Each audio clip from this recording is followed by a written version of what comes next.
So hello. Well, today I'm harvesting some birch tree sap. That was a burp. That was interesting, wasn't it?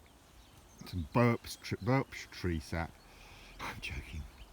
So this has been a tradition, well, since the dawn of time, really, with certainly with the First Nation American people, and in Canada, of course, maple syrup is from sap of the maple tree.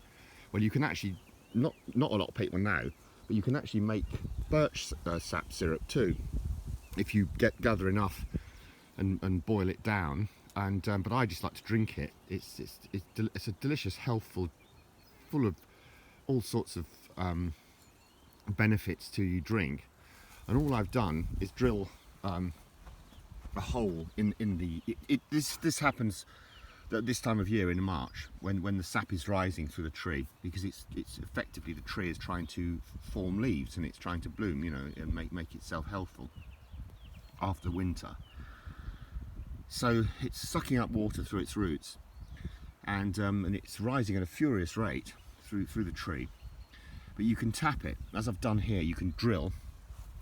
As you can see, there's all sorts of bits and drillage bits, isn't there? But I've drilled into the tree about, I suppose, half my thumb depth into the inner bark, enough to penetrate the tree. Well, you'll see the sap coming out, and you'll know when you've gone far enough, because you'll see the sap coming out. As it is now, you can see it's dripping into this bottle, and it won't take long. And then, well, I've put a plastic spelling, or whatever you call it, I don't even know, plastic tube to allow the sap to come into my bottle. Although there are other methods of doing it. You could also use if you're a proper bushman, you could make a sort of wooden element that you could channel, then you could hang a pot onto, and that would gather as well. I've seen it many times with like a muslin and gauze over the top to stop bits and bobs from getting in.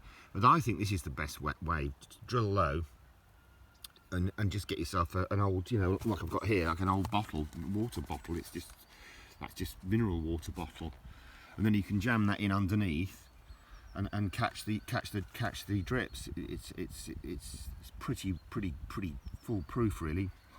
One thing to mention though is, when you've finished harvesting, make sure that you've modelled a wedge like this to drive into the hole with a hammer like that, and so that the tree doesn't just keep dripping, because that doesn't do it any good. It'll bleed to death.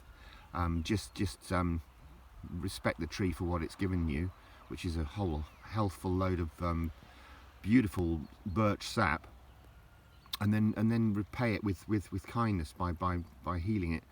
But I can tell you, the best way I've ever tried these is make them into ice cubes and add them to orange juice. Oh my God, it's lovely. It's the most incredible flavour.